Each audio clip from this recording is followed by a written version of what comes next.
And joining us tonight, Byron York, chief political correspondent for the Washington Examiner, Fox Business contributor. Byron, good to see you. And to hear Chuck Schumer line up with the president on any issue is extraordinary and newsworthy. But on the issue of trade with China, it is important, an important alliance. Schumer has done this before, and you're absolutely right. This is a really big deal. On anything, any president, it's not a bad idea to have the leader of the opposition in the Senate on your side. It bodes well, but specifically on China, where Trump apparently has the support. He has the support of farmers in the Midwest who are hurting by this, but they're saying we have been abused by China for so long, something has to be done. And really, when you look at the complexity of this issue, when you look at the practices of China over the many, many years, this was not going to be easy. And so the fact that it is moving on to this stage, and there's been fits and starts and unkept promises, all of that stuff I think was completely to be expected. But the Schumer thing, very good for the president, who can claim bipartisan support as he does this.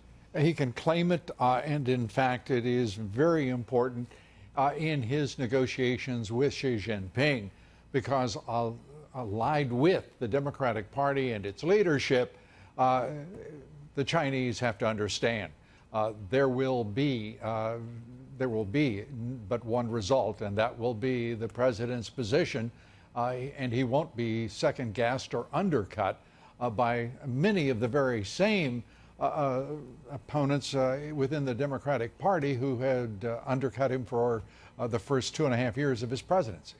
That's a very important point you raise, which is that the president and the American negotiators can say to the Chinese, look, this is not the president of the United States out there all by his lonesome. The Democrats are on his side. The leader of the Senate Democrats is on his side with this. So if you're thinking about waiting Donald Trump out and it's all going to get better and you can go back to what you were doing before, not going to happen. You need to make a deal now.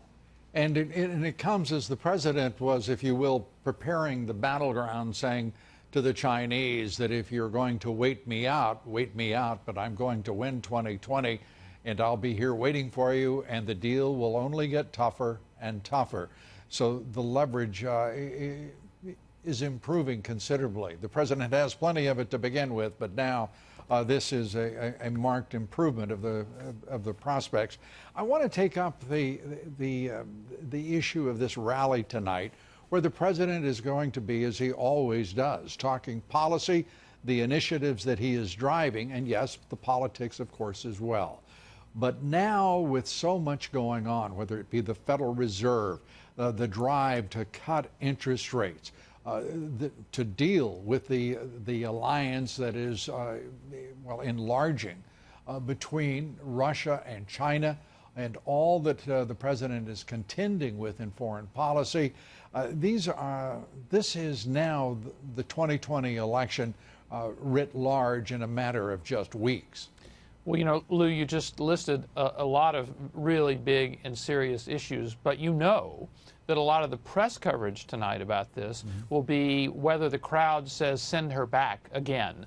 That is, whether the chant that we heard briefly at this rally in North Carolina will appear again. The president says he does not want that to happen. You know, there's another thing that's really just sitting in plain sight with this, which is the president is drawing really big crowds. As you mentioned, this is an 18,000-seat arena. If Kamala Harris or Joe Biden or Bernie Sanders were pulling crowds like this at this stage in the race, that would be a very, very big story. And this is, of course, it was the biggest single indicator of the intensity of Donald Trump's support throughout the 2015 and 2016 as the campaign went on. And he appears to be just going out and doing the same thing, getting enormous crowds again. Having the opportunity to talk with the president earlier today by phone, as I indicated, he was very proud of the fact that so many people wanted those tickets, and by my count, that's about a 5-to-1 ratio, which I mean, you need a guitar really to make those kind of claims. This president has done so from almost the very moment he began his candidacy back in 2015. It is truly a phenomenon. It's a very big deal to him, too. I mean, obviously, when he was in television, ratings were a very big thing. Crowd size is really, really important to him, and it has been a marker of his popularity, and and it's a marker of everybody else's as well. I was in South Carolina a few weeks ago, went to a Kamala Harris rally. It was in the middle of the day in Myrtle Beach. She got 1,000 people there, which is pretty good. Yeah, not bad. Lunchtime, people had other stuff to do, but they came to the Kamala Harris rally. So 1,000 people, very good. But you're talking multiples of that coming to Trump rallies. Trump rally, and as you say, multiples, and we're going to be going to the rally as soon as the president takes the stage. And Byron, if you will, can you stay with us to